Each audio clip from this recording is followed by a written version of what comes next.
Subscribe to our channel by clicking the subscribe button. Click the bell button and enjoy the latest uploads from our channel. Now student, we will start the second exercise of the chapter and the first question is evaluate the following.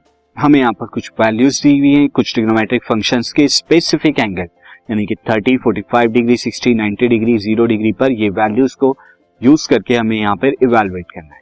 So the question 1 का first जो है वो है 2 tan square 45 degree plus cos square 30 degree minus sin square 60 degree. ये values को हमें solve करके बताना.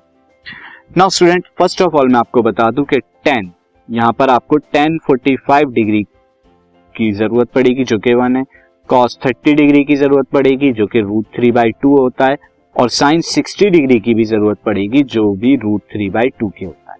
Now student, from this value आपका क्या होगा 2 tan 45 डिग्री की वैल्यू 1 होती है और स्क्वायर है तो स्क्वायर आ जाएगा, प्लस cos 30 डिग्री की वैल्यू √3/2 होती है, स्क्वायर है यहाँ पर आ जाएगा क्योंकि cos स्क्वायर है तो आप भी स्क्वायर लगाएंगे. नाउ sin 60 डिग्री की वैल्यू √3/2 होती है, स्क्वायर है तो यहाँ पर भी स्क्वायर आ जाएगा. ये दोनों वैल्यू सेम है तो नेग्लेक्ट हो जाएंगे और ये 1 का स्क्वायर इज 1, 2 into 1 is 2, ये आ जाएगा 2.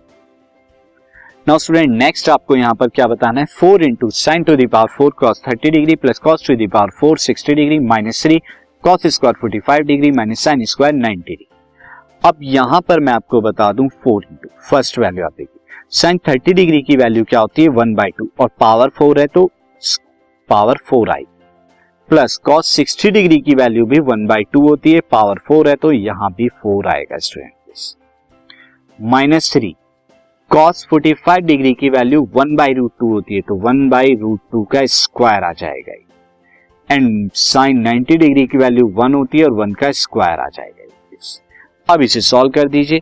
नाउ यहां पर क्या आएगा जब आप सॉल्व करेंगे 4 1/2 की पावर 4, 1 की पावर 4 इज 1, 2 की पावर 4 कितना होगा 2 की पावर 4 हो जाएगा 16 प्लस यहां भी 1/16 एंड देन माइनस 3 1/√2 का स्क्वायर कितना होगा 1/2 माइनस 1 दिस वैल्यू. अब आप यहां थोड़ा सॉल्व कीजिए, ये क्या हो जाएगा ये आपका 4 into 1/16 प्लस 1/16 इज 2/16.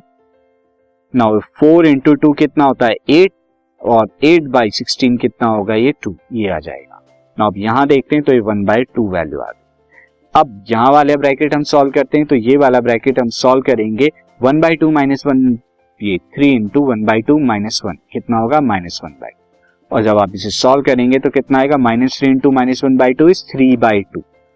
यहाँ पर यूज कीजिए, ये कितना हो जाएगा 3 + 1/2 यानी कि 4/2 इज इक्वल टू 2. तो यहाँ आंसर कितना आ रहा है 2 आ रहा है. तो ये वैल्यूज हमें फाइंड आउट करनी है.